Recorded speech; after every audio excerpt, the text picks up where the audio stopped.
제가 아까 치료에 대해서 이야기를 하면서 언급드렸던 내용은 병렬적이냐 안 병렬적이냐에 대한 말씀은 안 드렸던 걸로 기억하고요. 이제 치매 예술 치료라는 이제 용어를 쓸 때 일부에서는 치료에 대한 컨셉, 그러니까 용어 정의가 다를 수가 있어서 논란이 있을 수 있다, 그런 정도로 얘기를 한 거로 기억하고요. 그 부분은 이제 충분히 이해를 하실 거라고 생각을 합니다. 예술 치료뿐만이 아니고 지금 아까 이제 그 발제하신 교수님도 그렇고 이제 말씀하신 중간에도 이제 의료가 아닌 이제 다른 측면에서의 어떤 이제 개입 행위, 그걸 치료로 부르든 요법이라고 부르든 뭘로 부르든지 간에 이제 그것에 대한 객관적인 근거가 미약하다고 주장하는 측이 있다라는 점을 제가 분명히 말씀을 드렸을 겁니다. 분명히 그런 측면을 이해를 합니다. 아까 이제 교수님 말씀하셨던 것처럼 질적인 차원에서의 연구가 이제 있을 수밖에 없는 분야가 있고, 그 다음에 어떻게 보면 이제 그 지금 말씀하신 것처럼 양적인 연구처럼 보이지만 실제로 대규모 양적인 연구를 하기는 좀 어려운 차원의 이제 그런 종류의 또 연구도 있습니다.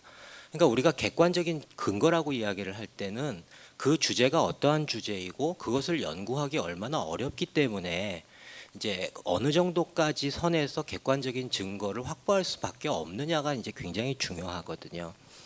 근데 이제 다른 측면에서 이야기하는 사람들, 특히 이제 의료계나 과학적인 이제 근거를 주장하는 사람들의 입장에서는 가장 중요한 기준은 뭐냐 하면은 이제 언제 어디서 해도 똑같은 결과가 나오는, 그러니까 소위 말하는 이제 재현성의 이야기입니다.